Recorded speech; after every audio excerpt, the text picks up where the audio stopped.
other issue is where there's negative reporting and all that, we resolve that, we are going to take that up. And we want fair treatment, even more than fair treatment, because they are the governing party, and the TV stations have no right to be negative towards us, and always either not reporting on our activities, or just continuously branding us in a negative way.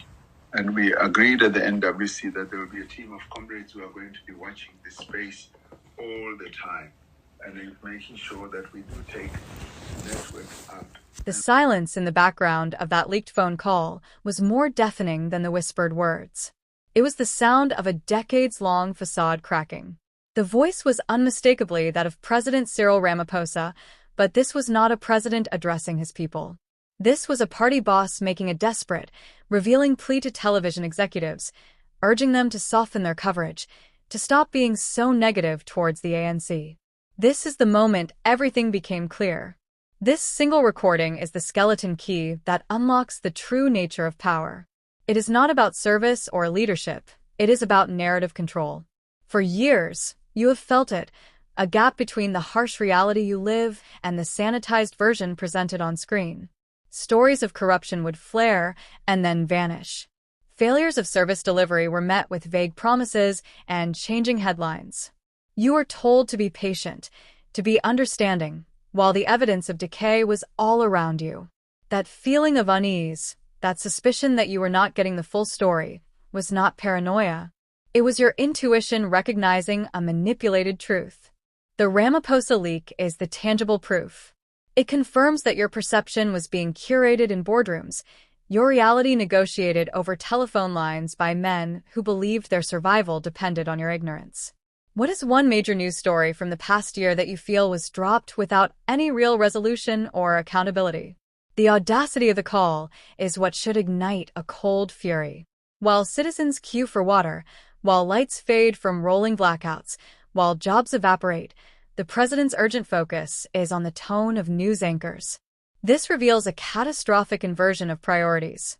It signals that the ruling party views the public not as constituents to serve, but as an audience to placate, a problem to be managed through public relations, not through actual governance. The problem, in their eyes, is never the crime, the corruption, or the collapse. The problem is always the reporting of it. This is the mentality of a captured state, one that has long exchanged its moral legitimacy for the technical machinery of control. Their system was once elegant in its effectiveness. Control the major broadcast licenses, influence the editorial boards of key newspapers, and you control the national conversation. You could orchestrate the rise and fall of scandals. You could anoint heroes and bury inconvenient truths. The gatekeepers were few, and they were accessible to power. The public was vast, and they were kept in a carefully constructed informational dusk. The dawn of the digital age promised a revolution. It fragmented the media landscape and gave voice to the voiceless. Yet the old forces adapted. They learned to apply pressure to the new digital platforms, to lobby under the banner of responsible speech and social cohesion. They found that even decentralized networks had central points of failure, corporate offices in distant countries that could be influenced. The game evolved, but the objective remained: to filter, to shape, to control the story. Then came a rupture. The Ramaphosa audio did not emerge through a newspaper investigation or a televised expose. It exploded across the world on X. This was not an accident of distribution. It was a direct result of a philosophical war. Elon Musk's vision for X, whether you agree with him or not, deliberately dismantled the architecture of top-down narrative control. By prioritizing open discourse over curated speech, he created a platform structurally resistant to the very kind of backroom pressure revealed in the leak. On X, there is no executive to call. There is only the global, relentless, and unpredictable court of public opinion. When that audio file landed, it was not subject to an editorial meeting. It was thrown to the crowd. And we, the people, became its amplifiers, its analysts, and its archivists. We dissected every phrase, shared every second, and forced it into the blinding light of global scrutiny. We performed the act of journalism that the manipulated institutions could not. We held power directly to account with its own words. Where did you first hear the details of this leaked call? This is the profound, messy power we now wield. The platform is the tool, but our collective attention is the force. The leak is now a permanent digital artifact, a monument to failed secrecy. It cannot be memory holed. It cannot be spun away on a friendly talk show. It exists forever as evidence of their contempt for transparent accountability. This terrifies them. Their power was built on controlling the past, rewriting history by burying yesterday's headlines.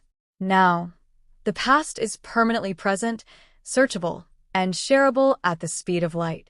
Can you imagine a historical scandal from our past that would have unfolded completely differently if this technology had existed then? But this new frontier of free speech is under immediate and relentless assault. Their strategy is to rebrand censorship as safety, to frame open discourse as a threat to democracy itself.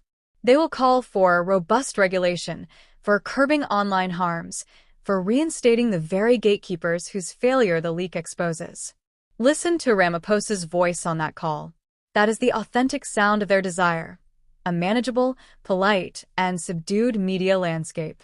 Every new law proposed in the name of order online is an attempt to rebuild the walls we just watched crumble. Do you trust the same political class caught on that tape to now fairly regulate the platform that exposed them? This is why our engagement is no longer a pastime. It is a civic duty. Every time you share an unfiltered video, every time you amplify a marginalized truth, you are casting a vote for a different kind of society. You are patrolling the digital public square. You are being the editor, the broadcaster, the archivist. This is the burden and the power of our time. We are the first generation that can collectively write the first draft of history, bypassing the traditional scribes entirely. What local issue in your community is being ignored that you could document and share right now? The story of this leak is a perfect parable.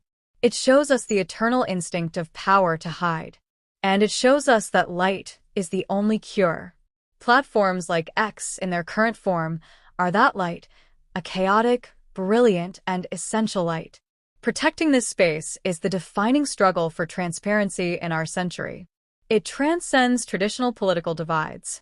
It is a battle between those who believe the public can handle the truth and those who believe the truth must be handled for the public. The Ramaphosa recording is our wake-up call. It is a gift of clarity, showing us the precise nature of the threat. Our viral dissemination of it is our declaration of capability. Let this be our covenant. We will not go back to the managed dusk. We will not accept curated reality. We will embrace the noisy, challenging, and vital chaos of free people speaking freely. We will ensure that no leader can ever make such a call again without the certain knowledge that the whole world is on the line, listening, recording, and remembering. Share this video if you refuse to let them control the narrative anymore. Like it if you believe the public's right to raw truth is non-negotiable. Comment below with the word accountability to show your stand. And subscribe, because the fight to protect the digital public square is the story of our time, and it is a story we will write together, in real time, without fear or filter.